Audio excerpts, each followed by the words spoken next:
જય શ્રી કૃષ્ણ, જય માં મોગલ, હર મહાદેવ। કેમ છો બધા? મજામાં જશો? નવા વ્લોગમાં તમારું હાર્દિક હાર્દિક સ્વાગત છે। તો અત્યારમાં જો આપણે કામ કરવાનું છે, આજે આપણે લણવાના છે વરિયાળી। તો સોફ વરિયાળી આપણે લણી લઈએ અને કેવી રીતના લણે આપણે પહેલી વખત લણીએ છીએ। અને ચાલો તો આપણું કામ ચાલુ કરી દઈએ।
ભાઈ આપણે વરિયાળી તો લણવાનું કામ ચાલુ જ છે, પણ હવે આજે હું તમને અમારી પૂરી વાડીની વિઝિટ કરાવી કે આપણે શું વાવેતરમાં કરેલું છે।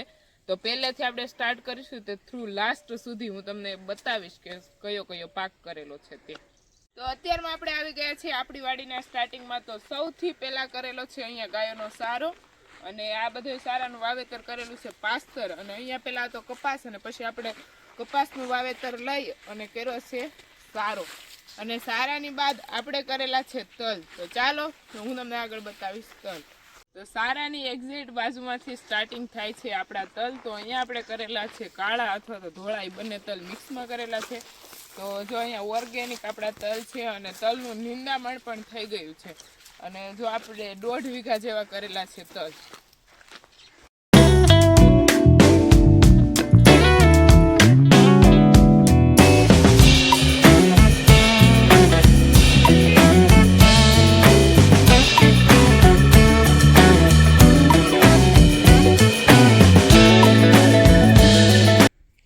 તલની બાજુમાં એક્ઝેક્ટ આપણે કરેલા છે ચણા, અને એની અંદર બકાલું પણ સબ્જી પણ કરેલું છે, અને એની બાજુમાં છે શું કહેવાય રોપની રો, અને એની બાજુમાંથી એક્ઝેક્ટ આપણે આવે છે આપણી ગાયોનું ઘાસ। તો આ તો આપણે વાઢનું ઘાસ છે, અને ચોમાસા પહેલાં આપણે ગાયો માટે કરેલું છે, અને આ વાઢ્યું છે। એક વખત વાઢી લ્યો અને પાઈ લ્યો અને જીવામૃત પાઈ દો એટલે તમારે પાછો મસ્ત વાઢ આવી જાય।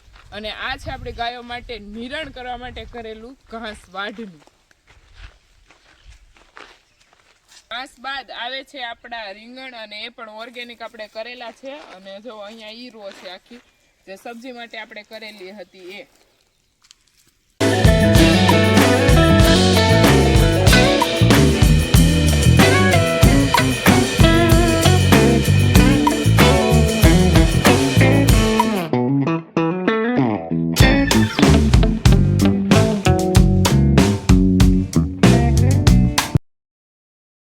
તો આગળના ભાગમાં આપણે સબ્જી કરેલું છે, અને એના નીચેના ભાગમાં આપણે ફરીથી ઓર્ગેનિક ગાયો માટે સારો કરેલો છે। હજી આનો એકે વાઢ આપણે પાડેલો નથી। અહીંયાનો જે સારો છે એના વાઢ આપણે ઘણી વખત પાડ્યા છે, અને હજી આ પહેલી વખતનો વાઢામાં બાકી છે। અને આની અંદર આપણે જીવામૃત પાઈએ છીએ, કોઈ પણ પ્રકારની ફર્ટિલાઇઝર દવાઓ છાંટતા નથી, અને તમે જોવો એનો ઉગાવો કેવો મસ્ત છે સારાનો।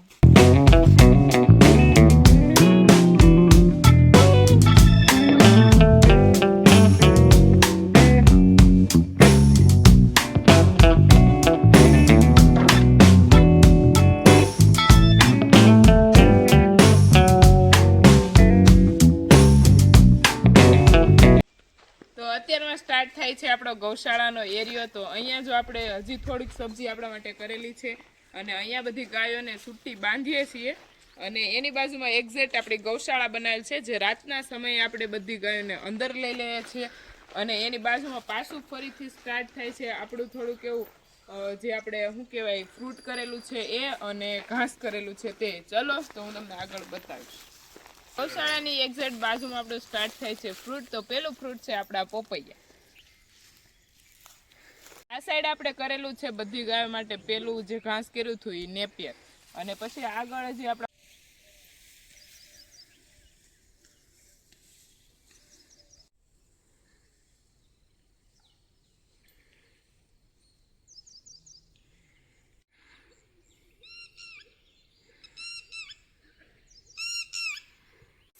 આપણા ઘાસ છે જ, પણ આપણે વચ્ચે રો કરેલી છે આપણી કેળની. તો જો અહીંયા ઓર્ગેનિક આપણા કેળા છે અને આને હર વીકમાં આપણે જીવામૃત પાઈએ છીએ. અને તમે એક વખત જોવો કેવા આપણે ઓર્ગેનિક મસ્ત કેળાનો ફાલ આવેલો છે.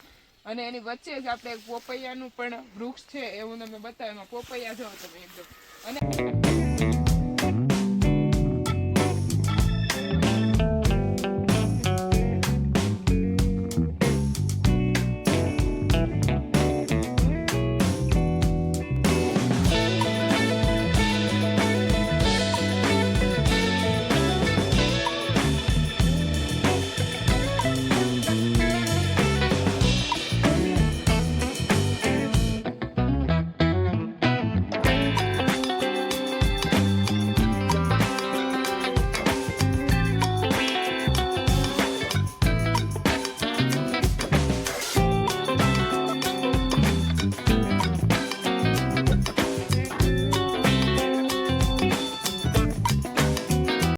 તો અત્યારમાં આપણે આવી ગયા છીએ આપણે નવા કવા બાજુ. અને જો અહીંયા આપણો કવો છે જે નીચલા હેઠે છે, તે ગૌશાળાની સામે એક્ઝેક્ટ. જો આપણી રામફળીમાં પણ અત્યારમાં ફાલ આવી ગયો છે અને બહુ બધા રામફળ છે. અહીંયા નજીક આવું હું તમને બતાવું. તો અહીંયા જો આવી રીતના રામફળ આવેલા છે. આવો ઝીણો ઝીણો મોલ ઘણો બધો આવેલો છે અને ઉપર છે મોટા મોટા રામફળ. જો અહીંયા પક્ષીઓનું ખાધેલું પણ છે. જો આ બાજુ બહુ બધા છે પણ ઉપર જ છે બધા. તો અત્યારે જો આપણે રામફળી આવેલા હતા અને રામફળ લઈ લીધા છે 4. અને આ મસ્ત પાક્યા અને મારું તો ફેવરિટ ફ્રૂટ છે. ઋષિ કે જેમ તને બહુ બધું ભાવે, મને બધું ભાવે, ફ્રૂટ ખાવાની મજા આવે. અને આનો એકદમ નેચરલ ટેસ્ટ હોય અને પાકે પણ એકદમ મસ્ત. તો ચાલો તો રામફળ લઈ અને જઈએ આગળ. ચાલો તો અહીંયાથી હવે આપણે જઈએ છીએ બીજો જે પાક કરેલો છે ત્યાં.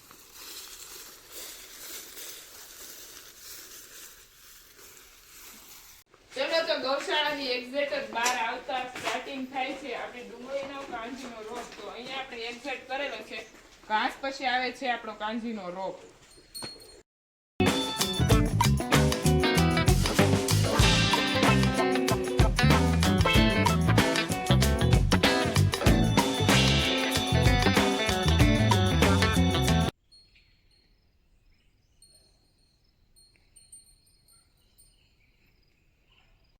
ગૌશાળાની સામો અને એક્ઝેક્ટ કાંજીની બાજુ આપણે નાખેલો છે અહીંયા ઝૂલો અને ખાટલા. અને રહેવાનું અત્યારમાં ઉનાળાની શરૂઆત છે તો રહેવાનું છે આપણે પ્રકૃતિના ખોળે. અને અહીંયા છે શીકુડીનું વૃક્ષ અને જો તમે અહીંયાનો નજારો.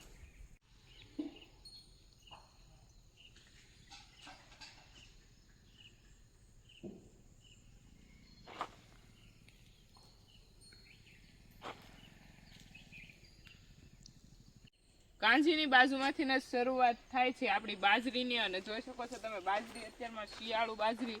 અને હવે બધી બાજરી આપણે નીંગલવા મળી છે ધીમે ધીમે, જોઈ શકો છો.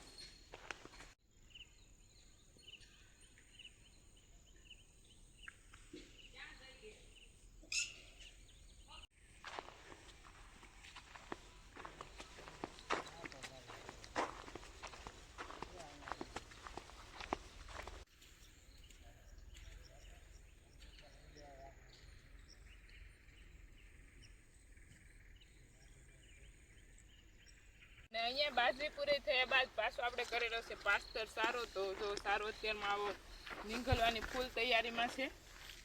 અને સારો કર્યા બાદ આપણે કરેલા છે મરચાં. તો અહીંયા જો મરચાંની 3 રો છે અને આ 3 રો છે મરચાંની, પણ એ બધી ઓર્ગેનિક છે. અને બીજા વેલાવાળા શાકભાજી પણ આપણે અહીંયા કરેલા છે. અને એની બાજુમાંથી એક્ઝેક્ટ ચાલુ થાય છે આપણા ઘઉં. અને ઘઉં જો એકદમ પાક ઉપર આવી ગયા છે. અને હવે આ ઘઉં લેવાની ફૂલ તૈયારી છે આપણે.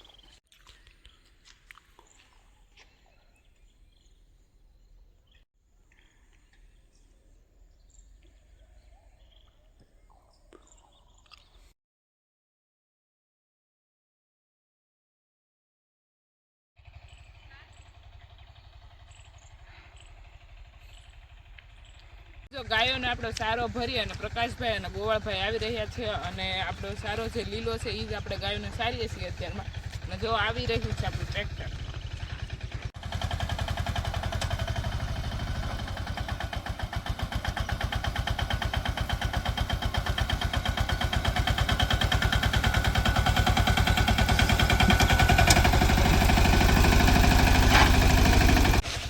જે શિયાળાની શરૂઆતમાં કરેલો હતો એ સારોને અત્યારનો વાઢી અને રેડી પણ કરી દીધો છે, કેમ કે ગાયોને આપણે સૂકી નિરણ પણ થઈ જાય એના માટે. અને હવે અત્યારમાં આપણે જાણવું છે જે આપણી કટકીમાં શું વાવેતર કરેલું છે તે હું તમને આગળ બતાવીશ. અહીંયા અત્યારમાં આપણે આવી ગયા છીએ જ્યાં આપણી કટકી છે ત્યાં, અને કટકીમાં આપણે નિરણ કરેલી છે એ પણ સારો જ કરેલો છે. તો આપણે જેટલું પણ ઉનાળું પિત્ત કર્યું છે આ વર્ષનો એમાં બધો સારો જ કરેલો છે.